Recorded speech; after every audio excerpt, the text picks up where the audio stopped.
My name is host Eric. I am the host of Talking to Famous People, and I'm here with a brand new famous person. Ubi, UBI is the name. I'm hoping I'm pronouncing that correctly. UV. Ubi, okay.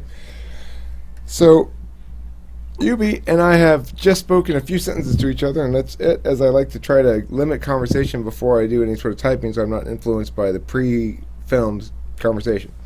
So, I'm going to ask him some typing questions now and see what he has to say about that. Oh, that's too bright. Some little lighting issues here. How about that? That's a little bit better. Okay. The first question I generally ask has to do with. Well, I'm going to ask you a different one this time. How much does it matter to you when you're dealing with an individual? Let's say that what they're saying makes sense to you, and it seems like they're offering you a good deal, but you, as a general feeling, don't feel like you like the person. Does it matter very much if you like the person? Um, I usually don't, I guess, okay, if I don't like someone or dislike someone, I don't, decide that usually within meeting them, but if I get, kind of an off feeling from them or just a vibe that I don't really like, it's usually for a reason, so I'll spend time figuring that out, or if I don't have a lot of time to figure it out, if they're trying to sell me something, or like you said, where they offer me a deal or something, I probably won't go with it if I have some type of off feeling about them. Without telling me what they are, do you have strong political positions about any single issue? No, not really. Um, Okay. it's yeah. Do you, if you were to be presented with the following activity, each of which takes 1 hour, and you were asked to choose between the two options. One of them is to go on a 1 hour mountain bike ride where you get to go downhill the whole way. So somehow you're transported to a nearby location that's much higher of elevation than you are now, and there's a nice trail you can ride down, and you ride down all the way to the bottom, and you're transported back home, all within 1 hour. Or you can play an exciting strategy game of some sort, either online or in person. Let's make it in person as well. I'm sorry. Let's make it in person. Let's say chess. Let's make it chess or Go. Okay. Your second option is chess or Go or checkers, as you prefer. And you have to play a set of games that determine in 1 hour time frame who is the better player at this strategy game. Which of those choices do you choose? I would choose the bike ride just because I'm not a huge Go fan or chess fan. I'll play chess, but What about bike ride checkers, over though? What either of about any of checkers? those. Can you think of a game that you would I choose over the mean, bike ride? no. If I was in the mood to play games, I play some computer games. How about bridge? I've played strategy games. Are you a big bridge No. fan? No. No. Okay. Barcheesy? No. No. Okay. Let's ask some more questions about your cognitive functions. So, if called upon to organize a group of people, and the job was, we have to build a dam. Okay. There's a small river, and for some reason, it's like pioneering contest or something. I don't know. You got to build a dam that successfully blocks up the water for a period of 12 hours. After which point it can spill over your dam and it's fine. The contest is over then. Okay, so you only have to block it up for 12 hours total. Your job is to, well, which of these jobs do you prefer? I'm going to give you a series of choices. You pick one. So, managing the assignment of tasks to individual group members and then having them go off and do those tasks, or coming up with the central design idea of the thing and being responsible for the architectural thing, but not being in charge of the assignment of the tasks. Which of those two things do you choose? For sure, being involved in the architecture and design of the project. Okay, do you see yourself somebody who draws pictures better or sings songs better? Even if you don't think you're good at either of them, which one are you better at?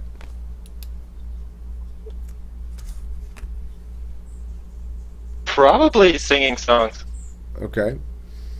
Um, do you feel as though you are more likely to hear? Which of the following statements are you more likely to hear?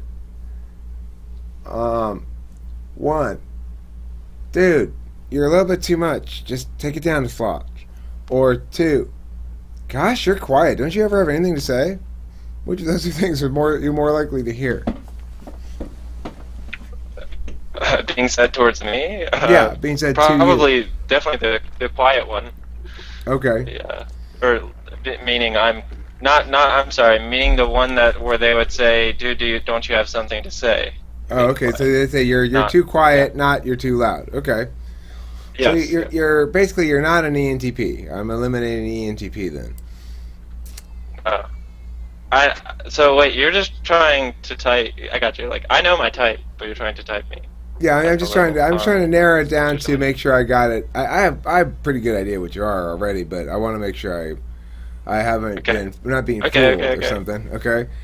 All right. So let me ask you the question I asked somebody earlier, which is the first time I'd ever asked that question, which is, you're in a group of 6 people, you and 2 other males and 3 females. There's a big, tough-looking but quite drunk individual, male, solo male, who comes up and starts harassing one of the 3 females in the group. All the 3 females in the group are on the younger side, say 17 to 20. Okay? And the guy's like Okay. 35, looks like he just got out of the military. He's drunk and he's like, "Hey there, good looking, hey, whatever, blah, blah, blah." And the chicks are trying to tell him, "You go away, we don't like you," but he's ignoring them. Now, neither of the other 2 guys in the group are doing anything. What do you do, if anything?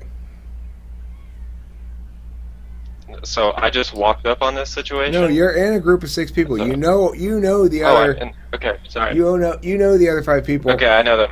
But you don't necessarily know them all super I mean, well. But yeah, that's the situation. I would immediately. I would first just try steering the group away, like just talking. I would definitely do everything possible to avoid physical confrontation. It would be all verbal. Like I would try to diffuse the situation in the most peaceful way possible first, before like anything else.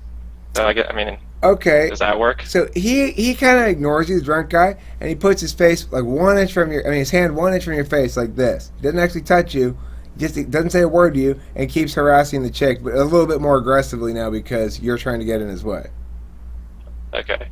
So Um, his hand's right then I here, would and he's going like, definitely, "Baby, you're so hot. I like you. I want to touch you with my hands." Yeah. Then I would definitely just take the group and like get the girls to come with me. Like, Hey, are walk you the grabbing other me? way, and Judy's concerned that you're grabbing her. Is that what you mean? Take the group?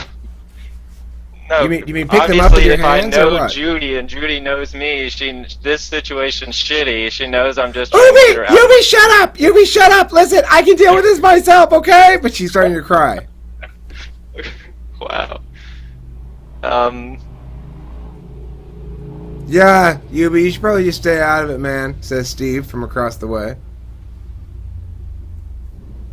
Alls I know is I would not come into physical confrontation with the dude until he like really stepped over the line. If he had like grabbed one of the girls like really forcefully or something. He hasn't touched anybody yet. He hasn't touched anybody No, I know, yet. but I'm Okay. saying so it would all be verbal up until that point. Like I would try and get the group to leave, or try and get the guy to leave, or try to coerce all the girls to follow me, or so. Okay, we so would- now he still hasn't touched anybody, but he says, "Oh, you want to be a troublemaker, huh?" To you. He finally said one thing to you, and he takes off all his clothes now. But he persists in doing the same shit, but not ever actually touching anybody. but he takes off his clothes. And now he's completely naked. I mean, I'd probably laugh at that point, but it would remain all verbal until the only way it would ever become physical between me and the guy is if he had hurt any of the girls or hurt one of my friends in some way. Then I would have to defend, like I would stick up for them in the physical sense. All right, cool. Well, that's an But interesting until answer. then, yeah. I just Okay. wanted to say, I think it's interesting that you didn't call the cops.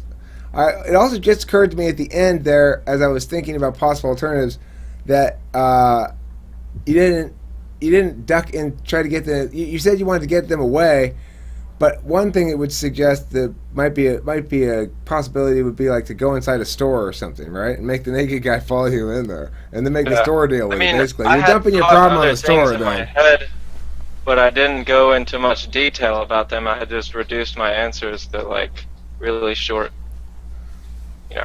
Yeah, I have a pretty good sense of what you are. Mega Bro, would you like to ask any questions? Or Claudia? I have to go get my cigarettes from my car where I left them. I'll be right back.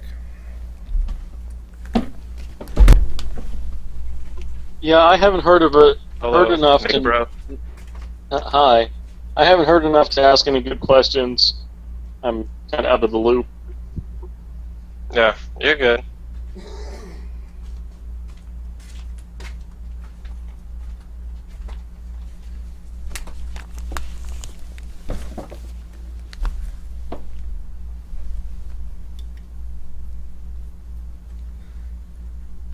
Okay, so I have my guess. Mega Bro, did you make a guess? I didn't hear enough to make a guess. Okay, well, you quack like a duck, you got feathers like a duck, you float on water, you're an INTP. You are correct. Okay, so cool. I find myself pretty able to type INTPs. I think they're my Yeah. best. They're my best type to type. I think I'm most accurate with them. I always type ENTPs really well too, so We're pretty easy. I think the funny thing is with Yeah. ENTPs don't think they are themselves ENTPs, which I've encountered a few times. I used to think that didn't really happen. I've encountered it now a couple times with ENTPs going, "No, I think I'd be an INTP." Like, you're not an INTP. Look at you. You wrote a big fucking long paragraph about why you're an INTP. With like, where it goes off in the middle of it onto some random tangent. And so that's why Grandma Gertrude was my favorite grandma. Oh, yeah, right. Anyway, I'm totally an INTP. You go, Yeah. no, you're not, dude. Anyway, okay, cool. That seems like a good ending to this episode, and then we can maybe hopefully talk to Claudia here a little bit as well. Thanks for watching Talking Fantasy People. Don't forget to eat plenty of cheese.